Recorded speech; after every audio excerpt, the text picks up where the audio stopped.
We are the Amazon conservation team, and this is what our year has looked like. In January, with ancestral tides, we prepared the sea turtle hatcheries for 2025 season from Costa Rica to Colombia. In February, our indigenous-led turtle conservation program joined the Hawksbill marking campaign in Coiba National Park. In March, on a historic day, Colombia recognized the first ever territory for the indigenous peoples in isolation between Caquetá and Putumayo rivers. April was full. We accompanied indigenous leaders at the Acampamento Terra Libre in Brasilia, supporting their collective defense of land, life, and the Constitution. We returned to Ulupuene, Brazil, walking alongside the Waura community in indigenous-led conservation rooted in ancestral knowledge. And in Colombia, we visited Camarones and Mamalúa, a sacred Kogi site in Sierra Nevada de Santa Marta, together with our ambassador Ariana Gutierrez and board member Daniel Armijos. In May, in Brazil, we hosted the webinar Caminos de Cura, Medicinas Indigenous, sharing experiences of indigenous medicine and the work of the Urunay community to the Ankarani program. That same month, the Kogi peoples and Colombia's Geographic Institute, IGAC, began documented sacred sites to be included in the official maps of the country. In June, Ancestral Tides carried out its first biodiversity assessment in the Sipaliwini village nature reserve in Suriname, alongside ACT Guianas, and joined World Ocean Week in Paramaribo. July, in Putumayo, we held a hands-on photography, video, and communication workshop with children and youth leaders in birdwatching. In August, we accompanied Miraya families from Colombia,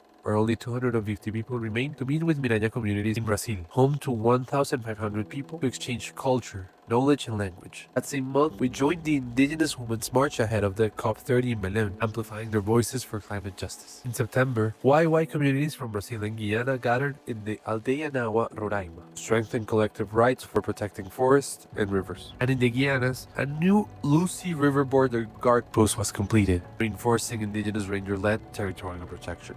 In October, the short documentary Zona Intangible, or Intangible Zone, screened at the San Francisco Environmental Film Festival, highlighting indigenous efforts to protect territories of peoples in voluntary isolation and initial contact. We also came together in Costa Rica for a strategic gathering to celebrate ACT's 30th anniversary. In November, at COP30 in Belém, climate negotiations approved a just energy transition framework, recognizing that all actions must respect the rights of indigenous peoples in isolation and initial contact, an unprecedented international commitment. In December, in Colombia, the 5th anniversary of the Rights in the Territory, Derechos en el Territorio initiative, reaffirmed a horizontal multicultural approach to justice in partnership with the Constitutional Court. Also, in 2025 alone, with ACT support, Colombia formalized over 339,000 acres of indigenous land. That brings ACT's total to nearly 7 million acres since 2015. And also, in a fundamental decision, the Constitutional Court upheld the 1275 decree,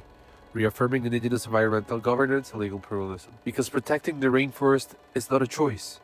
It is a shared duty, carried not by one voice, but by a collective, guided by the stewardship of the communities who have always protected it. This is our year. We are excited for what 2026 will bring.